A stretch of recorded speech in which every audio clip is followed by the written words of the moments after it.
Picture a folded piece of linen, kept behind bulletproof glass in a cathedral in northern Italy, brought out for public viewing only a handful of times each century. On its surface is a faint, ghostly image of a man, front and back, arms crossed, wounds visible at the wrists, the feet, the side, the head. For centuries, millions have believed this cloth wrapped the body of Jesus Christ after the crucifixion. Others have called it one of the most successful forgeries in human history. Now imagine feeding every scrap of data ever collected about this object: the fiber analysis, the radiocarbon results, the pollen studies, the blood chemistry, the photographic negatives, into an artificial intelligence built by Elon Musk's company XAI, and asking it a simple question: what do you make of this? That's essentially what happened when people began prompting Grok to weigh in on the Shroud of Turin, and the reaction to what came back wasn't quiet. It spread fast, it split opinion instantly, and it dragged a 400-year-old controversy straight back into the center of modern conversation. Before getting into what any chatbot did or didn't conclude, it's worth understanding why this particular object has managed to stay controversial for so long, because the Shroud of Turin isn't just a religious curiosity. It's arguably one of the most intensely studied artifacts on the planet, examined by physicists, chemists, forensic pathologists, art historians, and textile experts. And after more than a century of formal investigation, it still hasn't produced a conclusion that everyone accepts. That alone should tell you something. Most historical mysteries eventually get settled once enough serious researchers look closely enough. This one hasn't, and the reasons why are exactly what make it such fertile ground for an AI to be dragged into. Here's the object itself, stripped of mythology for a moment. It's a rectangular linen cloth, roughly 14 feet long, bearing a faint sepia-toned image that resembles the front and back of a human body, as though the cloth had been laid over someone and the image had somehow transferred onto the fabric. The image shows wounds consistent with a brutal execution, puncture marks around the wrists and feet, lacerations across the back and shoulders, consistent with flogging, a wound in the side, marks around the head, suggesting something pressed into the scalp. To believers, it's a physical record of a crucifixion nearly identical to what's described in the gospel accounts. To skeptics, it's a religious object that emerged in medieval Europe under murky circumstances, at a time when relic trading and pilgrimage tourism were enormous businesses.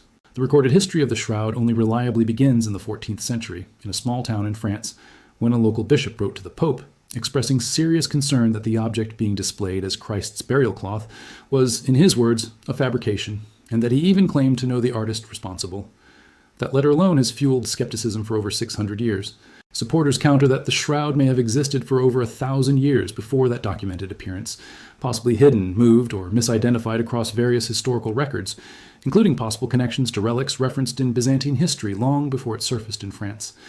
That gap, the missing centuries between the crucifixion and the shroud's confirmed appearance in the historical record, is where an enormous amount of the disagreement lives. Then came the 20th century, and with it, actual scientific instrumentation. In the late 1800s, an Italian lawyer and amateur photographer took the first photographs of the shroud, and what he discovered in his own darkroom stunned him. The photographic negative of the image looked more coherent, more three-dimensional, more like an actual human form than the shroud itself appeared to the naked eye. That single observation became one of the strongest pieces of evidence supporters point to, arguing that whoever created this object, if it was created rather than naturally formed, would have had to somehow anticipate photographic negative technology roughly 500 years before cameras existed. Skeptics respond that certain painting and application techniques could plausibly produce that negative-like effect without requiring any knowledge of photography whatsoever, and several researchers have since attempted to replicate similar effects using materials and methods available to medieval artisans. The blood evidence adds another layer of complexity. Forensic pathologists who've studied high-resolution images of the shroud have pointed out that the wound patterns and blood flow directions appear remarkably consistent with actual crucifixion trauma, including details that most medieval artists likely wouldn't have known to include, such as blood flow patterns matching the angle of arms extended above the head rather than the more commonly depicted, artistically simplified crucifixion pose seen in centuries of European religious paintings.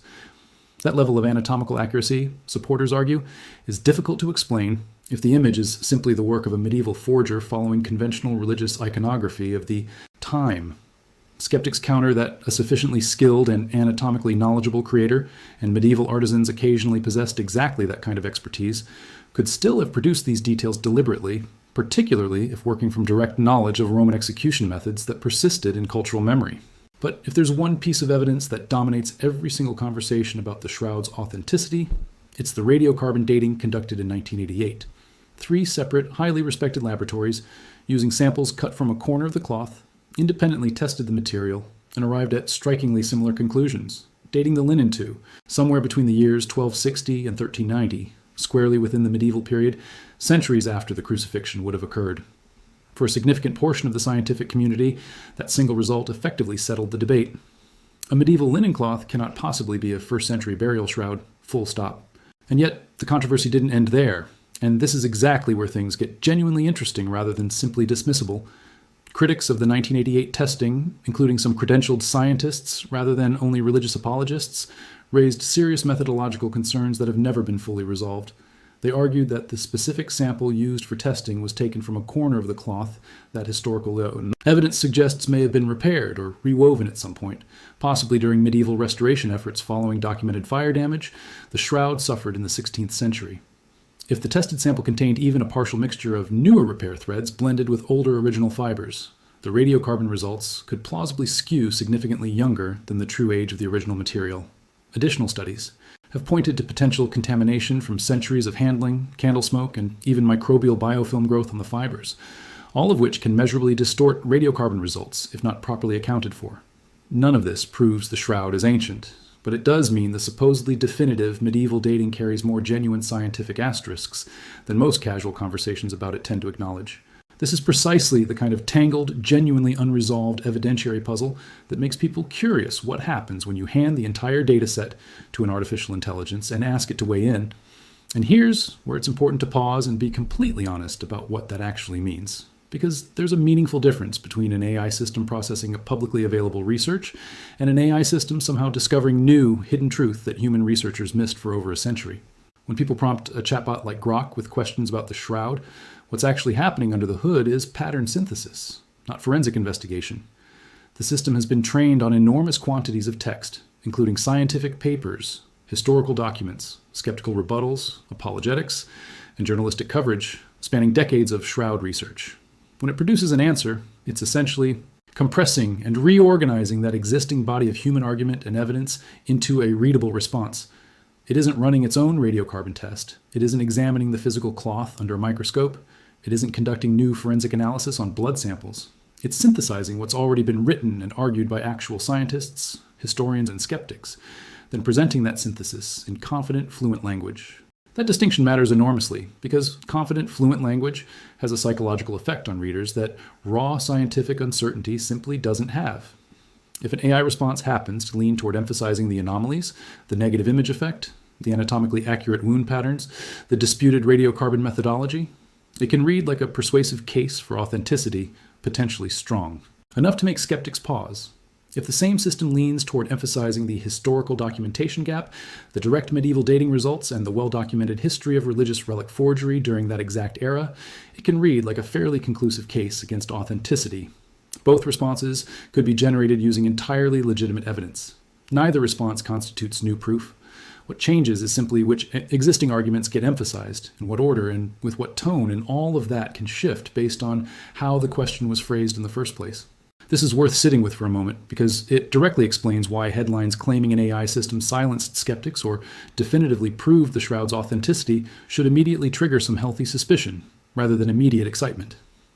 No AI system has access to information about the first century that human historians and scientists don't already have. It cannot travel back in time. It cannot personally examine the original cloth fibers under an electron microscope. It cannot interview anyone who witnessed the shroud's creation. Whatever it produces is built entirely from existing human research, filtered through whatever weighting and emphasis its training happened to favor, and shaped by the specific way a user chose to phrase their prompt. That said, dismissing the entire conversation as meaningless would also miss something genuinely valuable happening here. Even if an AI system isn't generating new evidence, it can still be remarkably useful for organizing an overwhelming, decades-long, deeply technical debate into something a regular person can actually follow without a PhD in either theology or analytical chemistry. The Shroud of Turin research literature is massive, spanning multiple scientific disciplines, written across several languages, published in venues ranging from peer-reviewed chemistry journals to religious apologetics websites of wildly varying credibility. Very few people have the time or expertise to read through all of it and weigh the competing claims fairly. An AI system that can pull together the strongest points on both sides, clearly labeled as competing interpretations rather than settled fact, actually performs a genuinely useful function, provided people understand they're getting a summary of an ongoing human argument rather than a divine verdict handed down from an all-knowing machine. Let's dig a little deeper into some of the specific scientific puzzles that keep this controversy alive, because they're genuinely fascinating on their own merits, independent of any chatbot's involvement. Take the question of how the image itself actually formed on the linen fibers. This has puzzled researchers for well over a century. The image is remarkably shallow, affecting only the very topmost fibers of the cloth, without soaking through to the reverse side, the way a painted or dyed image typically would. Researchers have found no significant evidence of pigment, dye, or paint compounds within the image area, which immediately rules out the most obvious, simplest explanation of straightforward medieval artwork. Some scientists have proposed that the image resulted from some kind of chemical reaction between the linen fibers and substances that might have been present on a decomposing body, or possibly a scorch-like reaction caused by unknown energetic processes. Others have proposed more elaborate theories involving early photographic-like techniques, using light-sensitive silver compounds, which, if accurate, would represent an extraordinarily sophisticated technique for a supposed medieval forger to have somehow invented centuries before conventional photography emerged. None of these theories have achieved anything close to universal acceptance among the scientists who've studied the shroud closely, which is itself a remarkable fact worth sitting with. A century of dedicated scientific investigation using increasingly sophisticated instrumentation, and researchers still cannot definitively explain the basic physical mechanism by which the image was created. Then there's the pollen and botanical evidence, which tends to get far less mainstream attention than the radiocarbon controversy, but has generated its own smaller academic debate. Some researchers, examining pollen samples collected from the shroud's surface, identified species that grow specifically in regions of the Middle East, leading certain investigators to argue this supports the shroud having spent significant time in that geographic region, rather than existing solely within medieval Europe. Critics have pushed back hard on this evidence, pointing out serious concerns about how the original samples were collected, questioning potential contamination during centuries of transport and public display, and noting that the researcher who conducted much of the original pollen analysis has faced credibility questions regarding other unrelated claims throughout his career. This is a pattern that shows up repeatedly throughout shroud research. Genuinely intriguing pieces of evidence frequently get entangled with serious methodological problems, making it extraordinarily difficult to cleanly separate what's scientifically solid from what's speculative or compromised. Given all of this genuine complexity, it's worth asking directly what a large language model can realistically contribute to a debate this tangled, and what it absolutely cannot. It can organize the timeline clearly. It can lay out the radiocarbon controversy alongside the specific methodological objections that have been raised against it. It can explain, in accessible language, exactly how carbon dating works and why localized contamination or repair threads could meaningfully skew results if not properly identified beforehand. It can summarize the image formation debate and explain why each competing theory has struggled to gain full scientific consensus. What it categorically cannot do is settle the underlying historical question of authenticity, because that question ultimately depends on physical evidence that either hasn't survived, hasn't been fully tested, using methods all parties agree are reliable, or remains genuinely ambiguous, even after the most rigorous testing available. No amount of eloquent language synthesis changes the fundamental nature of the underlying data, and it's important to be honest about that limitation, rather than getting swept up in the excitement of a machine sounding impressively authoritative. There's also a broader pattern worth recognizing here, one that extends well beyond just the Shroud of Turin specifically. Whenever a chatbot produces a strongly worded response on a historically or religiously contested topic, it tends to spread rapidly online precisely because it feels like a neutral third party has weighed in with a fresh, unbiased perspective. People instinctively assume a machine has no personal stake in whether the shroud is authentic or not, no religious upbringing pulling it toward one conclusion, no professional reputation to protect by taking one particular side. That perceived neutrality gives AI-generated conclusions an outsized psychological weight compared to the exact same argument coming from a human blogger, or even a credentialed academic with an obvious personal or institutional bias. But that perceived neutrality is somewhat illusory. The training data itself carries embedded biases based on which sources were included, which were excluded, and how heavily different types of arguments were represented across the enormous volume of text the system learned from. A chatbot isn't secretly a devout believer or a committed skeptic hiding behind lines of code, but it also isn't some kind of pure objective oracle floating entirely above human bias and disagreement either. So, what actually happens when the various pieces of shroud evidence get laid out clearly and fairly, without either side quietly stacking the deck to force a predetermined conclusion? you end up with a genuinely fascinating standoff between two categories of evidence that are difficult to fully reconcile using currently available science. On one side sits the radiocarbon dating, historically considered one of the most reliable dating tools available to archaeological science, pointing toward a firmly medieval origin. On the other side sits a cluster of physical anomalies, the unexplained mechanism of image formation, the striking photographic negative effect discovered centuries before photography existed, the forensically consistent wound and blood flow patterns that have collectively resisted straightforward, universally accepted explanation for well over 100 years of dedicated scientific effort. Reasonable, well-informed people genuinely disagree about how to weigh these two categories of evidence against each other, and that disagreement alone tells you something important. This isn't a topic where one side is obviously and simply correct, while the other side is stubbornly ignoring settled facts out of denial or wishful thinking. It's a topic where the evidence itself remains genuinely, frustratingly mixed. That mixed, unresolved nature is exactly why the idea of an AI system swooping in and definitively silencing skeptics should be treated with real skepticism rather than taken at face value. Genuine scientific mysteries don't typically get resolved by a chatbot producing a well-organized paragraph. No matter how confident or articulate that paragraph happens to sound, they get resolved, if they ever do get resolved at all, through new physical evidence, improved testing methodology, previously undiscovered historical documentation, or some combination of all three working together over time. What an AI system actually offers in a case like this is something considerably more modest, but still genuinely worthwhile. It offers a clearer map of an extraordinarily complicated debate, a way for curious, ordinary people to understand roughly what's known, what remains genuinely disputed, and why credentialed experts on both sides continue to disagree even after decades of dedicated research. There's something worth pointing out here about why this particular story format, an AI weighing in on an ancient religious mystery, keeps generating such intense public fascination in the first place. It taps directly into a very old and very human desire, the deep hope that some new tool, whether telescope, microscope, or now artificial intelligence, might finally settle questions that have divided humanity for centuries. Every major new technology throughout history has, at some point, been hoped to be the instrument that would finally deliver certainty on matters of faith. Photography was once thought to potentially capture spiritual phenomena directly. Radiocarbon dating itself was hailed as a genuinely revolutionary tool for finally resolving historical authenticity disputes once and for all. Now artificial intelligence carries that exact same hopeful burden, the quiet hope that maybe this time, finally, we'll get an answer that ends the argument for good. And every single time, so far, the ancient mystery has proven considerably more stubborn and more resistant to final resolution than the shiny new tool initially promised. Maybe that persistent stubbornness is actually the more interesting story hiding underneath all of this, more interesting than any single headline claiming a chatbot has closed the case. The Shroud of Turin has survived fire, war, relocation, intense scientific scrutiny from some of the best equipped laboratories on the planet, and well over a century of sustained, dedicated investigation, and it still hasn't produced a conclusion that satisfies everyone involved. That kind of durability is rare. Most forgeries eventually get exposed decisively once enough resources and expertise get thrown at them.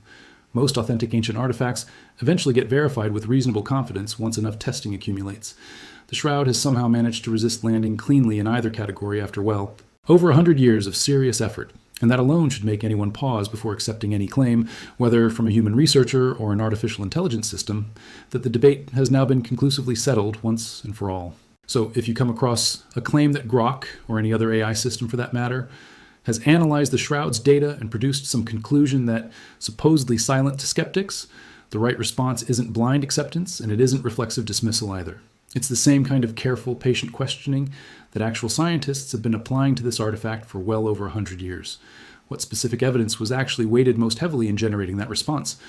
Was the radiocarbon controversy addressed fairly and completely, including the genuine methodological criticisms that have been raised against it? Or was it simply waved away without proper engagement? Were the image formation anomalies presented with appropriate scientific caveats about how much remains genuinely unexplained or oversold as more definitive than the actual physical evidence supports? Would the exact same AI system produce a meaningfully different response if the underlying question were phrased just slightly differently? Those are the follow-up questions that separate genuine, careful inquiry from simply repeating a viral headline because it feels satisfying to finally have a definitive answer. Because here's the truth sitting quietly underneath all of the noise and viral excitement. The Shroud of Turin remains exactly what it has been for well over a century now, one of the most intensely studied and yet stubbornly unresolved objects in the entire world. Radiocarbon dating points firmly in one direction. A cluster of genuinely strange physical anomalies points in another, or at the very least, muddies the picture considerably. Historical documentation remains frustratingly incomplete, missing entire centuries at exactly the point where it would matter most. And no artificial intelligence system, no matter how fluently and confidently it writes, can manufacture missing historical evidence that simply doesn't exist, or perform new physical laboratory testing on a cloth it has never actually touched or examined directly. What it can do is help organize an overwhelming, genuinely complicated debate into something a curious person can actually follow and understand. And maybe, in the end, that's a genuinely useful contribution in its own right. Not because it finally delivers the definitive final answer everyone secretly hopes for, but because it might help more people engage seriously and honestly with just how complicated, how genuinely unresolved, and how quietly fascinating this particular 400-year-old mystery actually still is.